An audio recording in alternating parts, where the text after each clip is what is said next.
দেখ আবার audio video check কর, ঠিক আছে?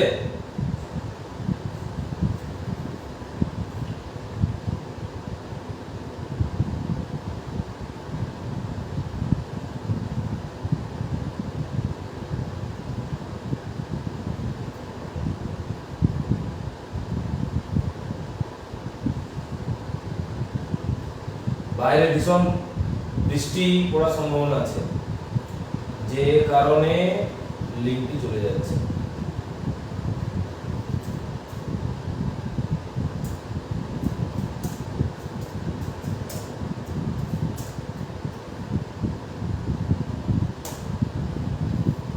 দেখ আমি লাইভের লিঙ্কটা আরেকবার দিয়ে দিলাম।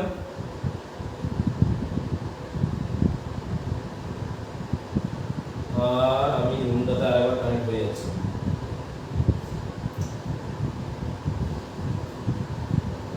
কারেন্ট চলে গেলে কিছু করার নেই, কারণ কারেন্ট অফ হয়ে গেলে ওয়াইফাই অফ হয়ে যাবে, মোবাইল নেটওয়ার্ক ঠিক হবে না ক্লাস।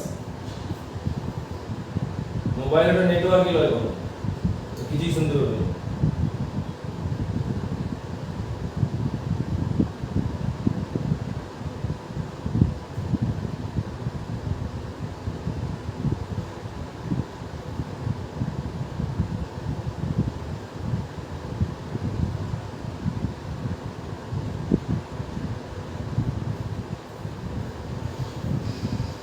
দেখ আমরা পড়ছিলাম সমযোজী যৌগ।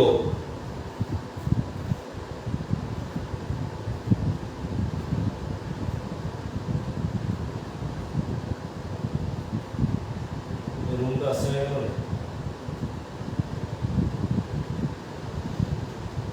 রুমটা এখন দরকার নেই, রুমটা যদি কমেন্টে লিখিস তবে রুমটা অন করবো। রুমটা অন হচ্ছে না এখন, যদি প্রবলেম আছে থাক, যা আছে ক্লাসটা তো করি আগে। দেখো সমযোজী যৌগ দেখো তাহলে, যে একই বা বিভিন্ন মৌলের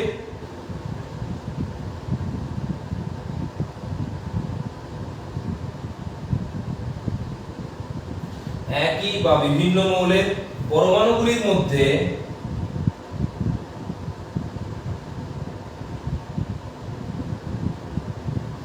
একই বা বিভিন্ন মৌলের পরমাণুগুলির মধ্যে সমযোজী বন্ধন গঠনের মাধ্যমে সমযোজী বন্ধন গঠনের মাধ্যমে সৃষ্ট যৌগকে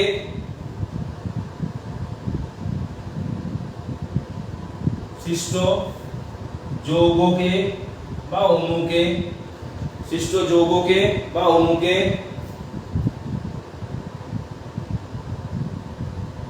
সমযোজী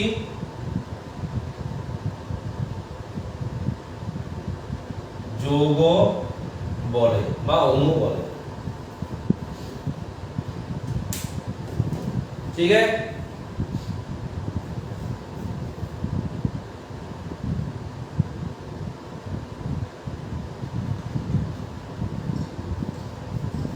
ওকে, ডেফিনেশনটা কমপ্লিট করো। দেন আমরা চলে যাব সমযোজী বন্ধনের প্রকারভেদে। ওই যে বলছিলাম না, সমযোজী বন্ধন এক বন্ধন, দ্বিবন্ধন, ত্রিবন্ধন তিন ধরনের হয়। এক জোড়া ইলেকট্রন যখন তৈরি হবে বা এক জোড়া ইলেকট্রন যখন দুজনায় একই সাথে ব্যবহার করবে তখন হবে সমযোজী এক বন্ধন। যখন দুজোড়া ইলেকট্রন তৈরি হবে এবং সেটা দুজনায় সমভাবে ব্যবহার করবে তখন হবে সমযোজী দ্বিবন্ধন। আর যখন তিন জোড়া ইলেকট্রন তৈরি হবে এবং সেটাকে দুজনেই সমভাবে ব্যবহার করবে তখন সেটা হবে ত্রিবন্ধন। তাহলে আমরা এরপর দেখে নেব সমযোজী বন্ধনের প্রকারভেদ। এক বন্ধন সমযোজী অর্থাৎ সমযোজী এক বন্ধন, সমযোজী দ্বিবন্ধন, সমযোজী ত্রিবন্ধন। তাহলে এক বন্ধন দ্বারা যৌগ গঠিত হয় সেটাও সমযোজী যৌগ, দ্বিবন্ধন দ্বারাও যৌগ গঠিত হয় সেটাও সমযোজী যৌগ, আবার ত্রিবন্ধন দ্বারাও যৌগ গঠিত হয় সেটাও সমযোজী যৌগ। বেশ, আমরা এবার দেখব সমযোজী বন্ধনের প্রকারভেদ। হয়ে গেছে সবাইকে এটা?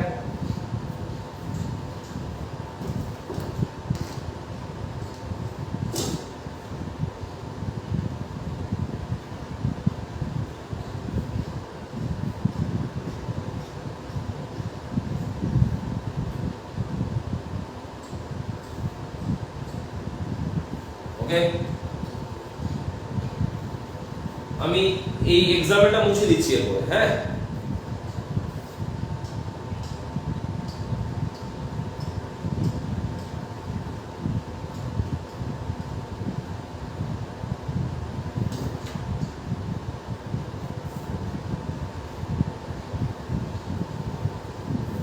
ওকে, তাহলে খাতার মাঝে হেডিং করো বা সাইডে সমযোজী বন্ধনের প্রকারভেদ। সমযোজী বন্ধনের প্রকারভেদ।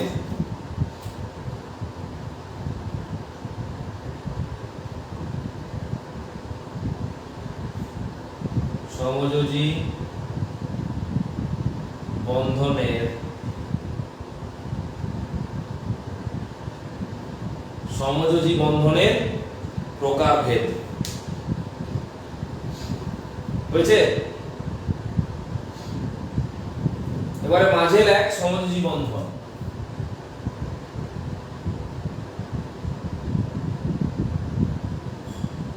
মাঝের এক সমযোজী বন্ধন। ওকে, এটাকে তুমি তিনটা ভাগে ভাগ করে নাও।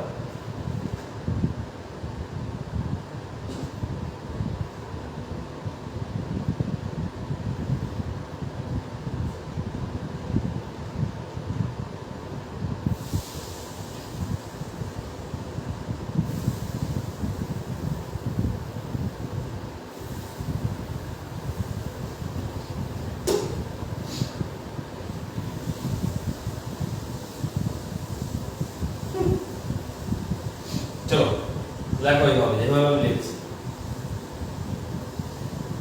এক বন্ধন,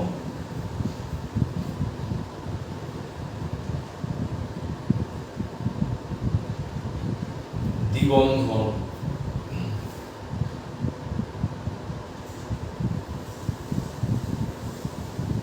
এটা হচ্ছে ত্রিবন্ধন। হচ্ছে এক বন্ধন দেখতে কেমন না এরকম, এই যে ব্র্যাকেটের মধ্যে রাখলাম একটি বল। দ্বিবন্ধন দেখতে কেমন না এরকম, এই যে রাখলাম ব্র্যাকেটের মধ্যে দুটি বন্ধন। ত্রিবন্ধন দেখতে কেমন,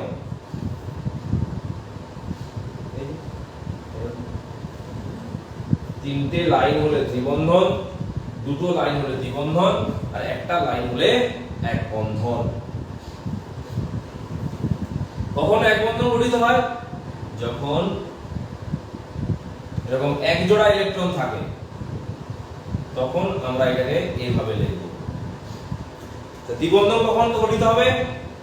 যখন এরকম দু জোড়া ইলেকট্রন থাকবে, তখন আমরা এইভাবে লিখব। ত্রিবন্ধন কখন গঠিত হবে?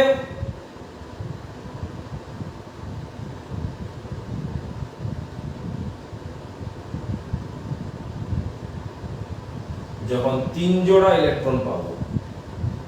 দেখেন দুটো পয়েন্ট, একটা সরলরেখা, চারটা পয়েন্ট, দুটো সরলরেখা, ছটা পয়েন্ট, তিনটে সরলরেখা। আমরা জানি দুটো বিন্দু দিয়ে সর্বাধিক একটা সরলরেখা অঙ্কন করা যায়। তা প্রত্যেকবার দুটো করে যখন বিন্দু বাড়বে, একটা করে রেখাও বাড়বে।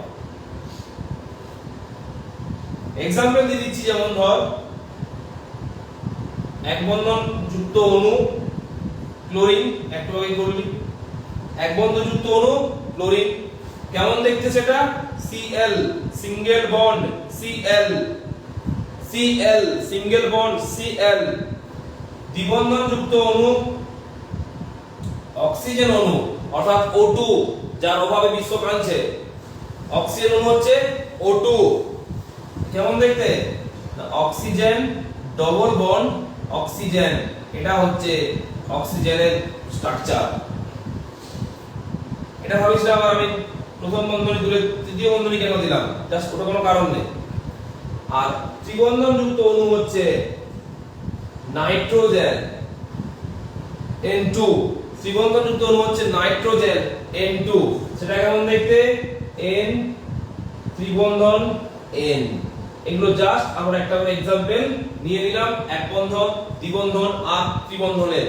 এই সব স্ট্রাকচার আমরা বানাবো নিজেরা আমরা বন্ডিং দেখব।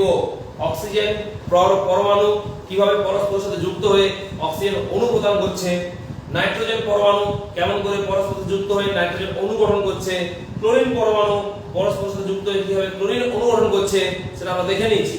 বাকিগুলো আমরা দেখব। হয়েছে?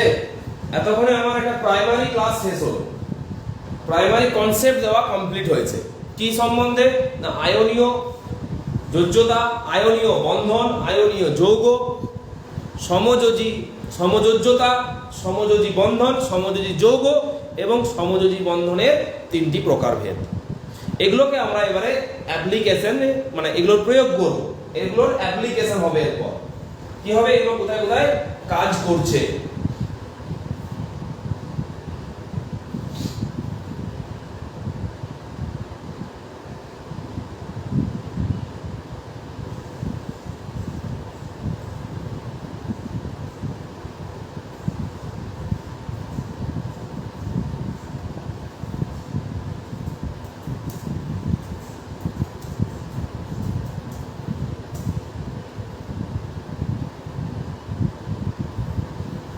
বলো, এটা কমপ্লিট হয়েছে? প্রীতি আছিস লাইভে? প্রীতি,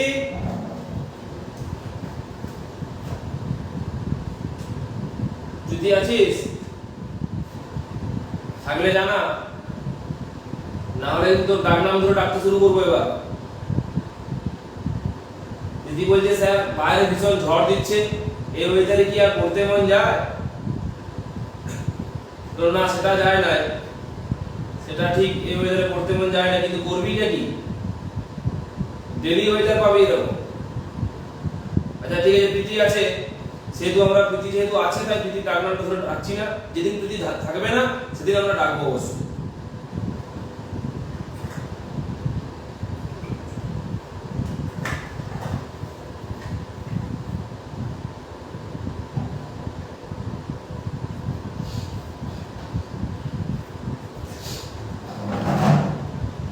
বলছে না স্যার, ঠিক আছে ডাকবো না, তা তবে প্রতিদিন কিন্তু লাইভে থাকতে হবে, এটা একটা কন্ডিশন।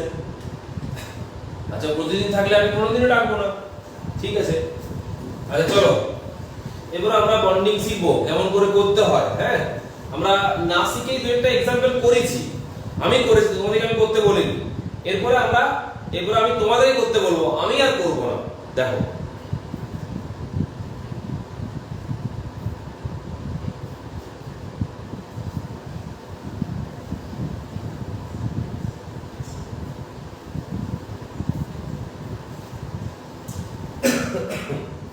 চলো লেখো, লুইস বিন্দু বা লুইস ডট গঠন।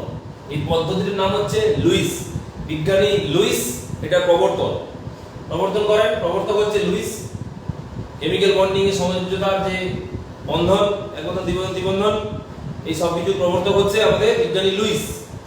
লুইসের নাম অনুসারে এটা করা হয়েছে লুইস ডট গঠন বা লুইস বিন্দু গঠন। দেখো হেডিং করো,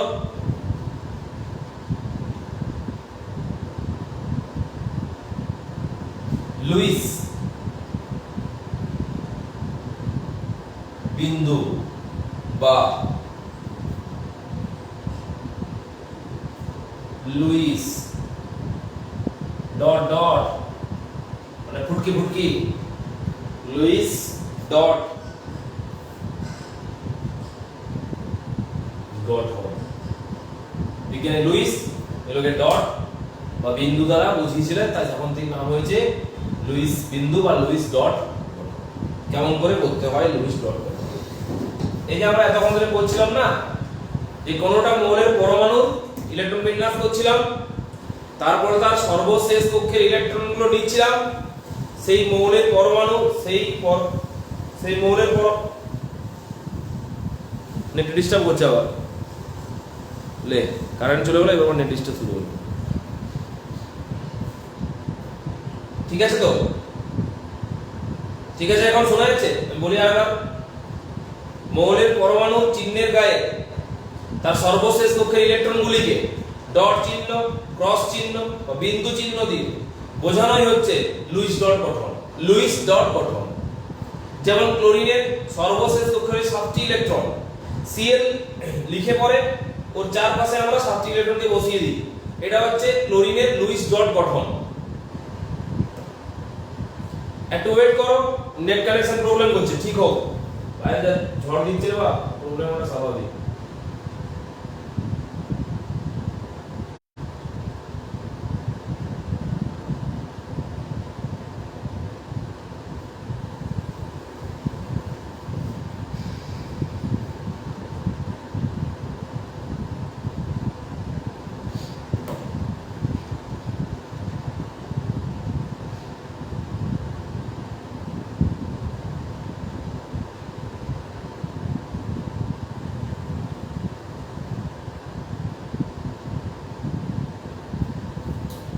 ওয়েট করো একটু, একটু রেস্ট নিয়ে।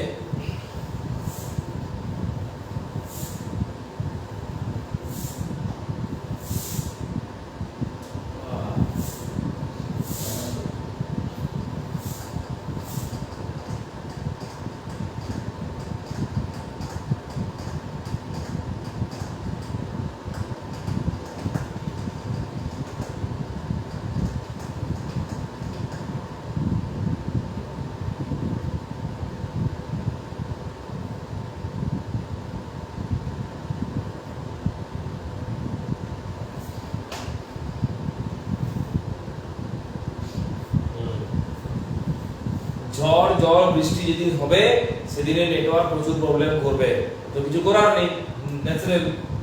দেখ হয়েছে মোটামুটি ঠিক, তাও অনেকটা ঠিক হয়েছে। দেখ তাহলে যে ইলেকট্রনকে বিন্দু দিয়ে চিহ্নিত করে, শুনে শুনে লিখ, দেখতে না পেলে, ইলেকট্রনকে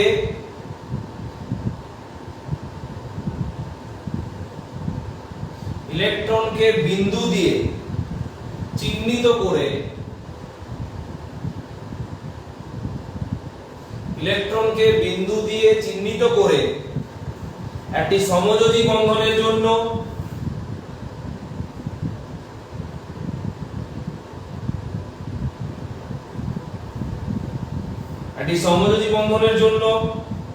দুটি পরমাণুর মাঝে, একটি সমযোজী বন্ধনের জন্য দুটি পরমাণুর মাঝে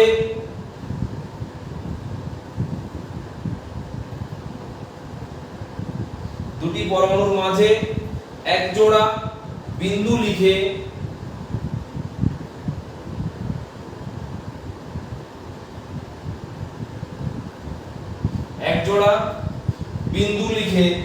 সমযোজী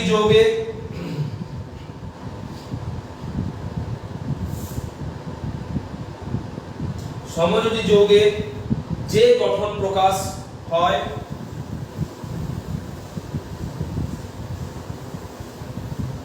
যে গঠন প্রকাশ